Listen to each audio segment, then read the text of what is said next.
In 1941, Hawaii was the center of American peacetime naval operations and considered one of the best assignments for sailor and officer alike.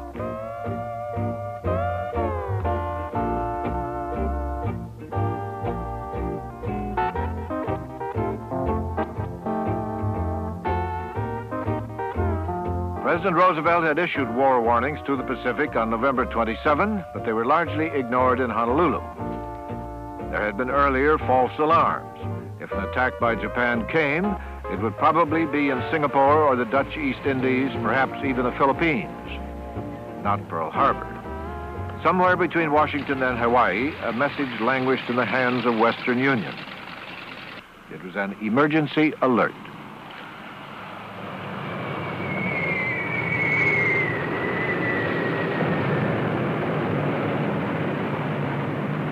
Yesterday, December 7th, 1941,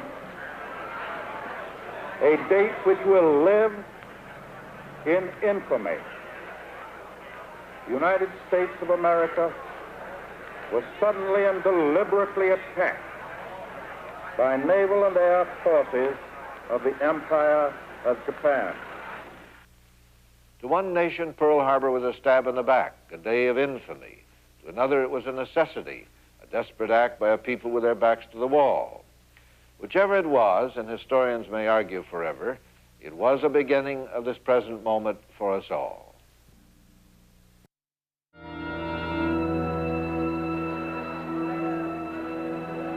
On July 24, 1941, the Japanese army occupied the rich farmland of French Indochina and moved within striking distance of Malaya, where they would find rubber, and the Dutch East Indies, where there was oil. Japan's self-sufficiency, her new Asian order, was closer to realization. A treaty with the French Vichy government gave Japan Indochina. President Roosevelt froze all Japanese credits in the U.S. and finally imposed an embargo on oil shipments to Japan. By August 1st, all Japanese-American trade came to a halt. Japan accused the United States of economic strangulation. The embargo reduced Japan's oil imports by 90%. With only a 2-year supply of oil, Japan would soon be forced to retreat step by step until all her gains in Asia were lost. The Japanese military had staked its whole reputation on this, having seized the foreign policy and pushed it in an expansionist way. Not only would Japan be forced to get out of China and all its gains, but the military would completely lose face at home and probably lose power. It probably meant a shift back to parliamentary rule and so on, and a collapse of all the hopes of the people that were by this time in power, and they just couldn't do it. We didn't give them any alternatives in between there. We were much too rigid at this point. Prime Minister Konoye, a moderate who wanted to avoid war with the U.S., was forced to resign. War Minister Tojo became Prime Minister and formed a new pro-war cabinet. The tension grew that fall of 41. The Japanese would strike again somewhere, Singapore, Hong Kong, or the Dutch East Indies, and there was worry about the Philippines. A young Korean American would often drop into my Washington office. He was in touch with the anti-Japanese Korean underground. Pearl Harbor, he kept telling me, before Christmas. He could get no audience at the State Department. In a desperate attempt at diplomacy, Japan sent a special envoy to Washington, Kurusu Saburo. You all know how difficult my mission is, but I'll do all I can to make it a successful one for the sake of two countries, Japan and the United States. Kurusu and Ambassador Nomura knew that on this same day, November 17, Japan's Pearl Harbor strike force would begin to rendezvous in the Kuriil Islands. The government had set a deadline for a diplomatic settlement, November 29th. After that, war with the United States. It would be an adventure against a potentially powerful military force that could lead to disaster. No Japanese thought that Japan could defeat the United States in the sense of dictating the terms of peace in Washington. Admiral Yamamoto said, "Don't start this war unless you're prepared to dictate terms in Washington." What he was doing was warning the Japanese, the less informed people, of the terrible danger of the policy they were starting.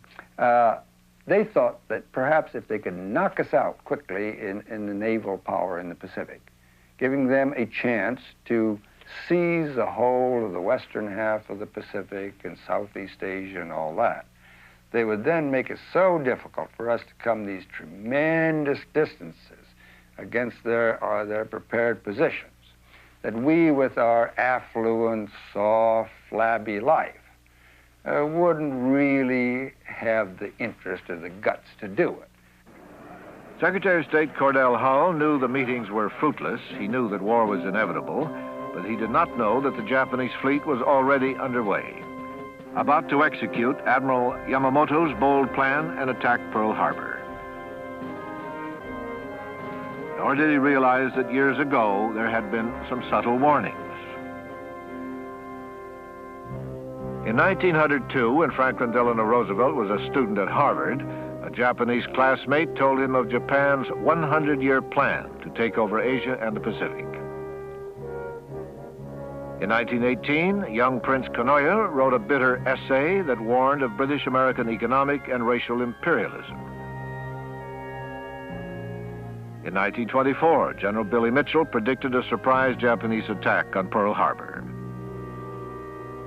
In 1925, a prophetic British book called The Great Pacific War described a fictitious war in which carrier-based Japanese planes bombed American cities. In January 1941, Ambassador Joseph Grew learned of Japan's Pearl Harbor plans from the Peruvian embassy. The State Department discounted the warnings, and Secretary of State Cordell Hull continued his rigid hardline stance with the Japanese negotiators, Nomura and Kurusu. Hull was sternly moral in his approach. Japan was an aggressor, and he compromised with sanction aggression. Cordell Hull was continuing America's long tradition of loftiness toward Japan. In 1853, Commodore Matthew Perry had sent his intimidating squadron of black ships to penetrate Japan's wall of isolation and open trade with the United States. His methods were firmness, dignity, tact, and guns. The Japanese considered the intruders barbarians. In 1906, President Teddy Roosevelt sent the awesome Great White Fleet to Japan to convince the Japanese that America meant business in the Pacific. In 1921, Secretary of State Charles Evans Hughes challenged Japanese expansion. His successor, Frank Kellogg, virtually ignored the Far East. Secretary of State Henry Stimson was a hardliner on Japan, but not as rigid and moral as Hull. In a sense, Cordell Hull was an unfortunate person to have had in that position at that time. I don't think he was sensitive to different points of view, systems outside our own system. He was very rigid on his concept of the law and his concept of what he thought international law was, and the Japanese had very different views of that, and was not at all sympathetic to discussing basic problems. Cordell Hull was a delightful, honorable gentleman, naive as a child about international affairs, whose qualifications for presiding over the foreign policies of the United States were almost nil. He knew nothing about the outside world and was not in a position really to understand it even if you tried to tell him. He's a perfectly respectable, fine person, but this was not his dish. At 6 a.m., November 25th, the Japanese strike force left for its destination, Pearl Harbor. How could it have been stopped? To answer the question, it's again necessary to go back in time. To Versailles, 1919. During the Paris Peace Conference, the Japanese delegates requested that the League of Nations adopt a guarantee of racial equality. President Woodrow Wilson and the Allies refused. In 1924, America passed the infamous Exclusion Act that cut off all Japanese immigration to the United States. In addition, Japanese were forbidden by law to own land in this country. It was an official policy of racial discrimination. As it came to the war, both sides, I think, showed a kind of racial arrogance towards the other side. Now, they, in choosing to go to war, it was a desperate gamble, but that gamble was based on the assumption that we were a weak, flabby people, that we were, in that sense, racially inferior to them, at least culturally inferior. We, on our part, I think, were so absolutely rigid in the way we handled our relations with them. Again, on the basic racial assumption that these little brown people wouldn't really dare take us on. It's all right for them to push Koreans and Chinese and other lesser breeds around, you know, but if they came up against us, that's a different thing. And they would know it, and they wouldn't really dare do it. In the North Central Pacific, Japanese pilots on board the flagship Akagi were briefed on their solemn mission. Each crew member was told to destroy the power of the United States, to cheat Japan out of its deserved place on the earth. On December 1st, the command was issued, climb Mount Niitaka, attack Pearl Harbor. The failures of diplomacy would produce this task force, failures that began in 1905.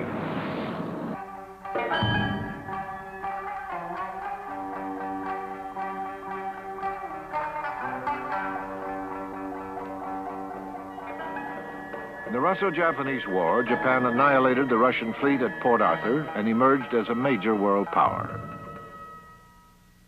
America denied Japan the fruits of victory when President Teddy Roosevelt negotiated the peace treaty. He manipulated the conference to protect American interests in the Far East.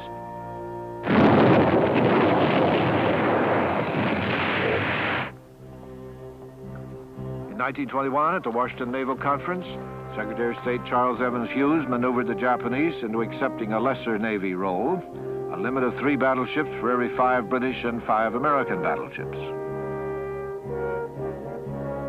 This became known as the 5-5-3 ratio, which angered the young Japanese naval officers. It would later prove a source of frustration in Japan.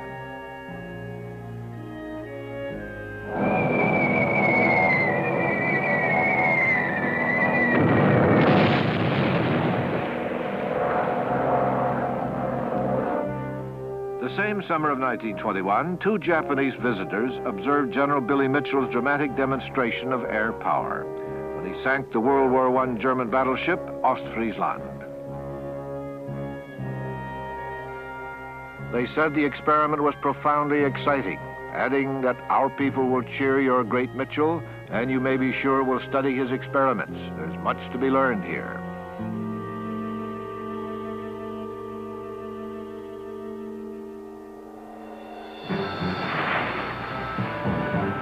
It was ironic that in 1932 and 3, the U.S. Navy held war games off Hawaii to defend Pearl Harbor against a surprise attack.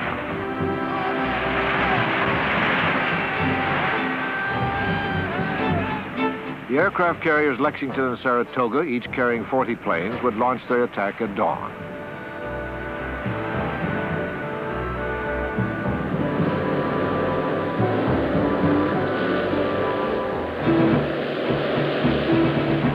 Bombed Honolulu, the Schofield Army Barracks, the air bases at Luke and Wheeler Field, and the Pearl Harbor Naval Base. The enemy also launched an amphibious invasion, capturing all of Oahu and Pearl Harbor.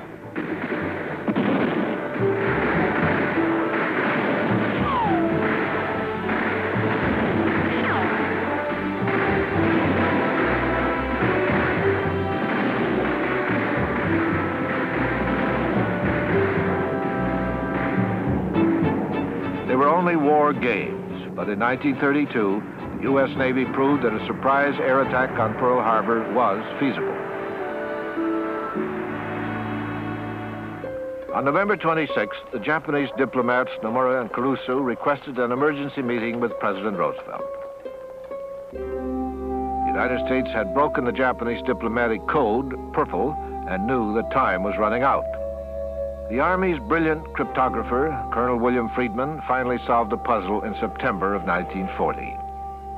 From that time on, the U.S. was intercepting and decoding all Japanese diplomatic traffic. Secretary of State Hull knew that Nomura and Kurusu had been told to keep talking, but that, quote, after November 29th, things are automatically going to happen. We had many, many signs in the wind that something was going to happen. We believed that the Japanese were going to do something. What we didn't know was what and when. It's probably fair to say that it was analyzed properly.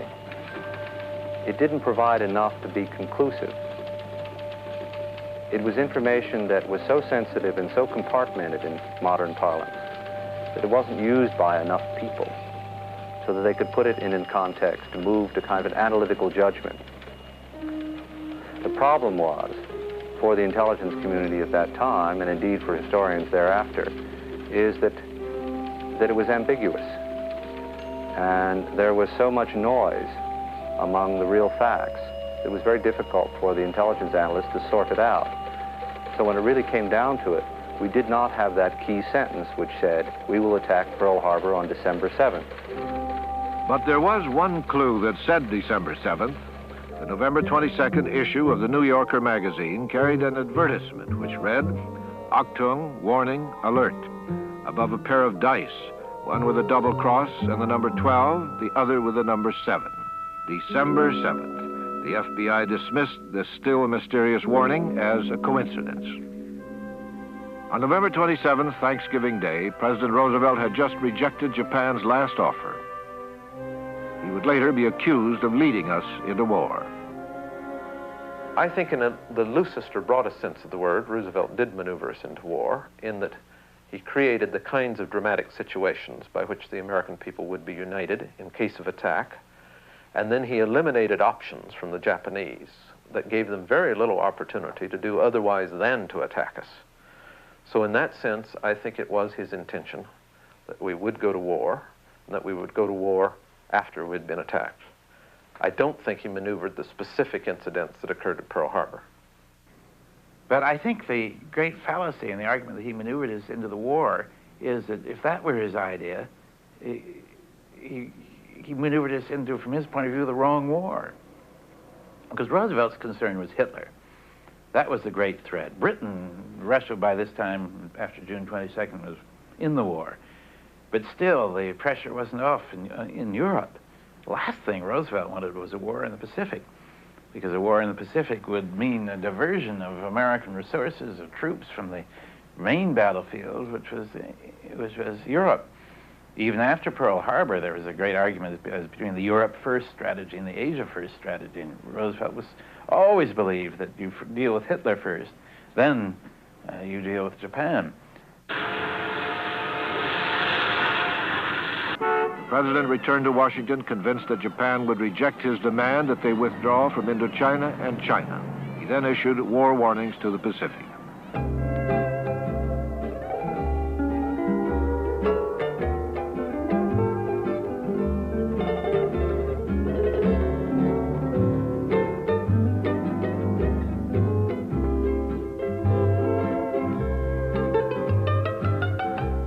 But Hawaii had received 3 previous war warnings, and all had been false alarms. Army and Navy commanders in Hawaii interpreted the war warning as an alert to guard against saboteurs and espionage. They thought Japan might attack Singapore or the Dutch East Indies, perhaps even the Philippines, but not Pearl Harbor.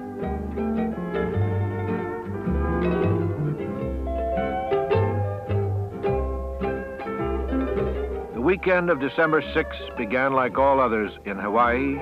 By the end of that Sunday, however, it would be impossible to forget the day or the event.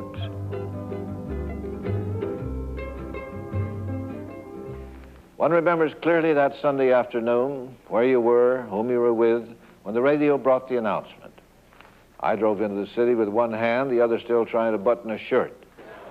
Down past the garden of the Japanese embassy, wisps of white smoke drifted in the clear winter air. They'd been burning their papers. The Roosevelts were having a dinner party. Mrs. Roosevelt was presiding. He was upstairs. But he talked briefly with some of the guests. I intercepted several as they departed by the mansion door. One of the last was my colleague, Ed Murrow. From their bits and pieces, there was no doubt America had suffered a terrible blow. We do not yet know that about half the firepower of the entire U.S. Navy was crippled. Within 1 week, the number of nations at war had grown to 35, one-half the population of this world.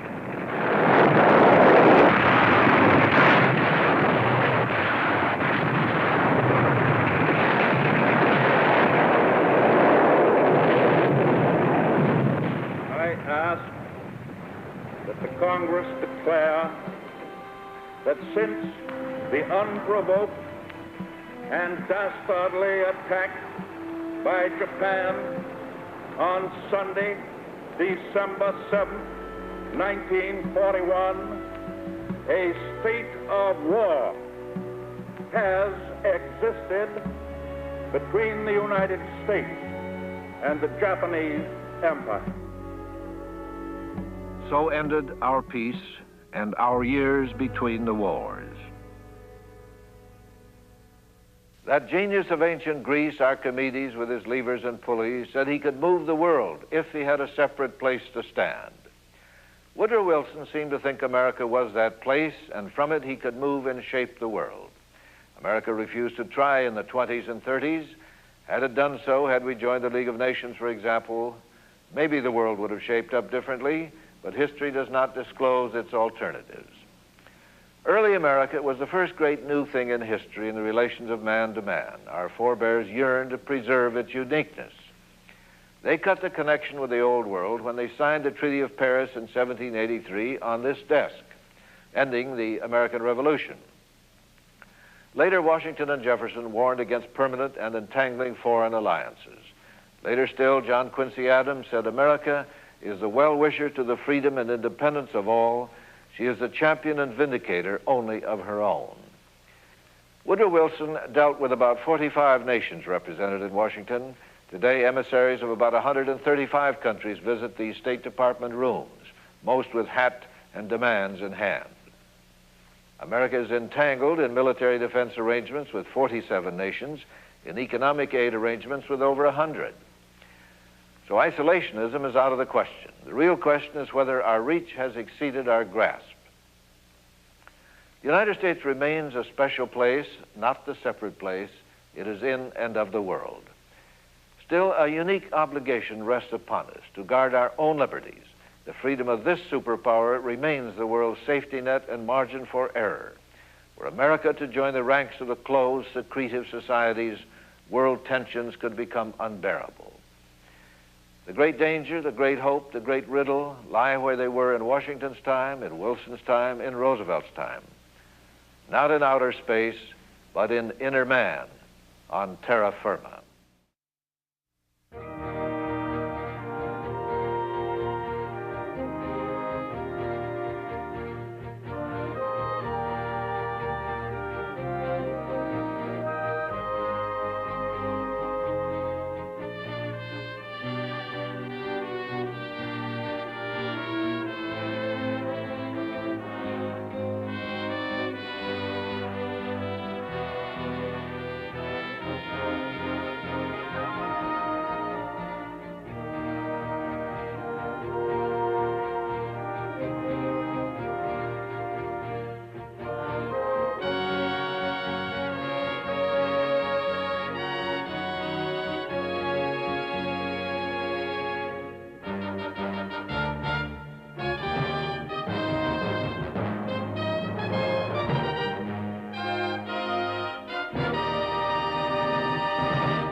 President Roosevelt had issued war warnings to the Pacific on November 27, but they were largely ignored in Honolulu.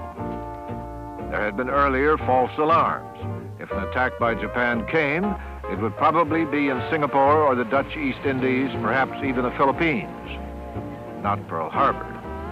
Somewhere between Washington and Hawaii, a message languished in the hands of Western Union. It was an emergency alert.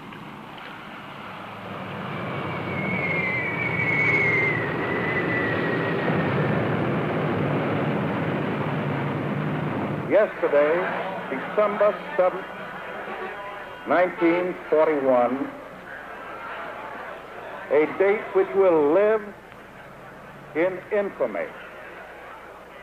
The United States of America was suddenly and deliberately attacked by naval and air forces of the Empire of Japan. To one nation, Pearl Harbor was a stab in the back, a day of infamy. To another, it was a necessity, a desperate act by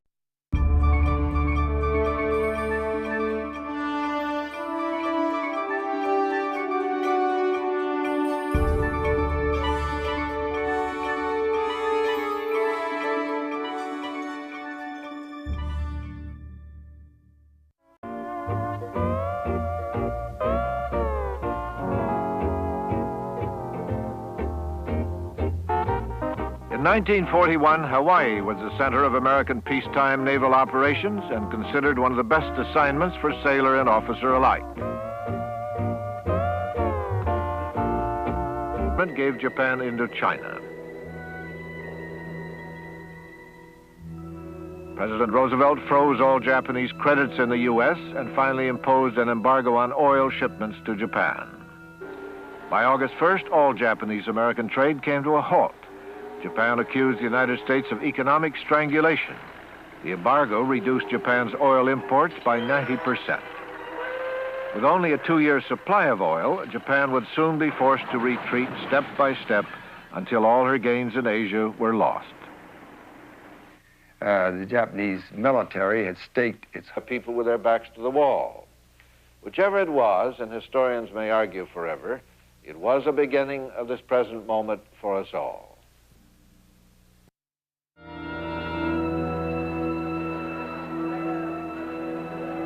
On July 24, 1941, the Japanese army occupied the rich farmland of French Indochina and moved within striking distance of Malaya, where they would find rubber, and the Dutch East Indies, where there was oil.